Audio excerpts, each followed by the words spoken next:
조갑제 TV 시청자 여러분 안녕하십니까? 2021년 10월 12일 새벽 1시입니다. 지금 논란이 되고 있는 이 민주당 대통령 후보 경선의 무효표 처리 문제가 이게 보통 문제가 아닙니다. 이게 결국은 법원으로 가서 법원 판단에 의해서 이 이재명 후보 당선이 뒤집어질 가능성을 배제할 수 없습니다. 그리고 법조인들, 선거 전문가들도 이건 분명히 문제가 있다는 겁니다. 즉 뭐냐면은 정세균, 김두관 두 사람이 사퇴하기 전에 받은 표까지 소급해서 무효로 처리한 것은 그것은 당헌 당규를 오독한 것일 뿐만 아니라 이것은 선거법 취지에도 맞지 않다 이겁니다. 이게 법원으로 가면은 이낙연 측이 이길 가능성이 있다는 이야기가 벌써부터 나오고 있습니다. 그래야 우선 계림을 정리하기 위해서 어제 이낙연 캠프에서 발표한 입장문을 제가 읽으면서 해설을 해드리겠습니다. 잘못된 무효표 처리 바로잡아야 한다. 이재명 후보 득표율은 49.32%로 결선 투표를 진행해야 한다. 당헌 당규를 지켜야 합니다. 특별 당규에 대한 지도부 판단에 착오가 있습니다. 당헌 당규를 오독해서 잘못 적용하면은 선거의 정통성이 근본적으로 흔들릴 수도 있습니다. 당원과 유권자들의 표심이 뒤바뀔 수도 있습니다. 지도부의 안이한 판단이 화를 불렀다고 봅니다. 이의가 제기됐을 때 그 주장과 근거에 대해 진지하게 검토하고 당무위원회의 유권 해석 등 원칙에 따른 절차를 밟았어야 했습니다. 표 차이가 커서 별 문제가 안 되리라는 편향이나 오판이 있었다고 봅니다. 지금이라도 정확하고 공정하게 대처해야 합니다. 당헌 당규대로 가야 합니다. 10월 10일 민주당 선관위와 지도부의 경선 결과 발표는 명백히 당헌 당규에 위배됩니다. 법문은 평상문처럼 확대 해석하면 안 됩니다. 문자 그대로 적용해야 합니다. 단어의 정의, 범위, 대상, 효력 등을 친밀하고 정확하게 적용해야 합니다. 특별당규 제59조 1항에서 경선 과정에서 후보자가 사퇴하는 때에는 해당 후보자에 대한 투표는 무효로 처리한다고 했습니다. 사퇴한 후보에게 투표한 것은 무효이고 사퇴하지 않은 후보에게 투표한 것은 유효 투표입니다. 이게 가장 핵심입니다. 그러니까 사퇴하기 전에 얻은 표는 그것이 유효라고 봐야지 무효로 보면 안 된다는 겁니다. 다만 사퇴를 한 다음에 그 사람에게 던지는 표만 무효로 해야 된다는 이야기입니다. 그러니까 문장 그대로 해석해야 된다는 뜻이죠. 그 문장은 이렇게 되어 있습니다. 경선 과정에서 후보자가 사퇴하는 때에는 해당 후보자에 대한 투표는 무효로 처리한다. 해당 후보자의 과거 투표도 무효로 처리한다고 되어 있지 않습니다. 그러니까 해당 투표자는 것은 사퇴한 후보자에 대한 투표는 무효로 처리한다. 이렇게 해석하면 과반수가 안 된다는 겁니다. 사퇴한 후보에게 투표한 것은 무효이고 사퇴하지 않은 후보에게 투표한 것은 유효 투표입니다.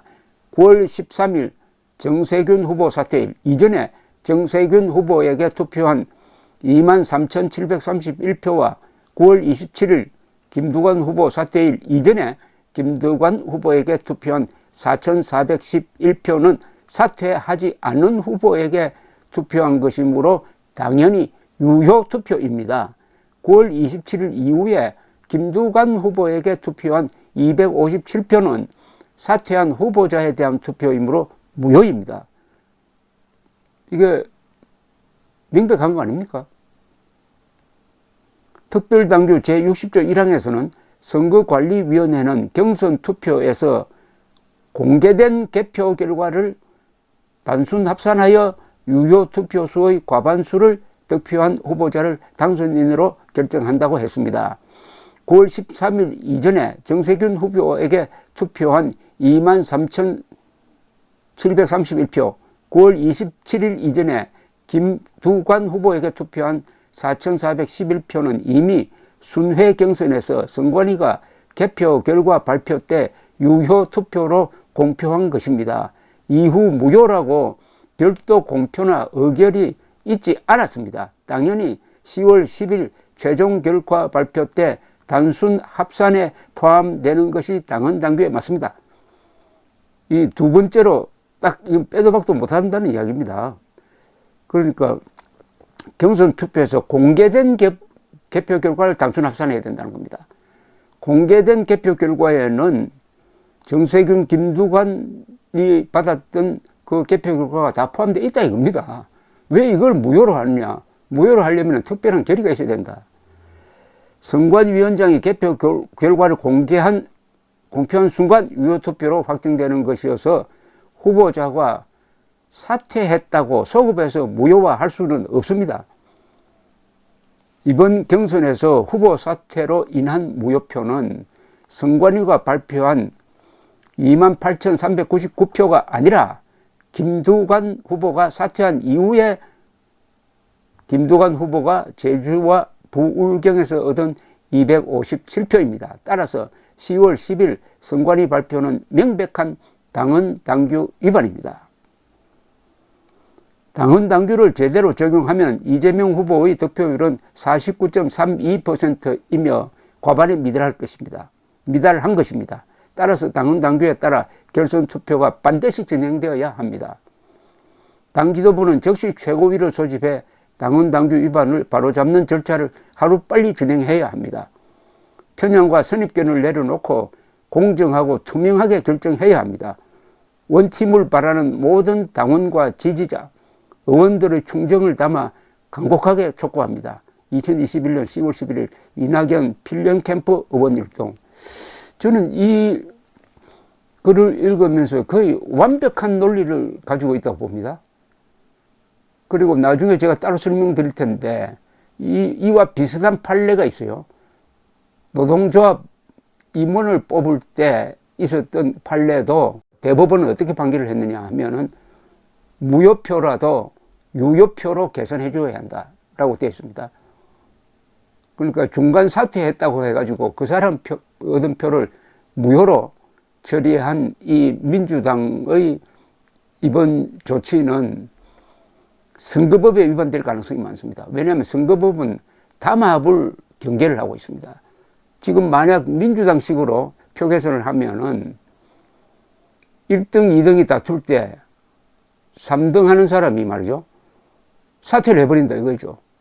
3등 이하 사람이 사퇴를 해버리면은 자동적으로 1등 하는 사람이 결선 투표 갈 필요 없이 1등 하는 사람이 자동적으로 과반수를 차지해가지고 이깁니다. 완전히 이거 담합이 가능하도록 하도록 허용한 게 이번 이 민주당의 조치입니다. 그러나 민주당이 가지고 있는 당헌 당규나 이걸 해석하면은 또 그렇게 해서는 안 되게 돼 있다 이거죠.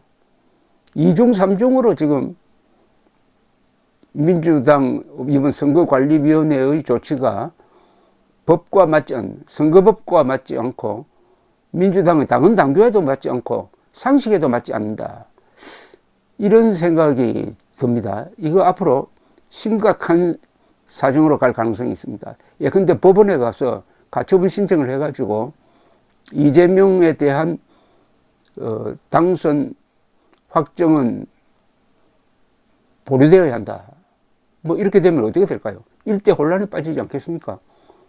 그리고 만약 결선 투표를 한다면은 그 결선 투표 방식이 어떻게 되어 있는지는 제가 지금 현재 잘 모르겠습니다만은 거기서는 뒤집어질 가능성이 충분합니다. 지금 분위기로 봐서는 제3차 국민 선거인단에서는 이재명 28, 이낙연이 62%나 받았어요. 이 분위기 속에서. 이건 보통 문제가 아닙니다. 앞으로 여기에 대해서 제가 계속 추적 보도를 해드리겠습니다. 감사합니다.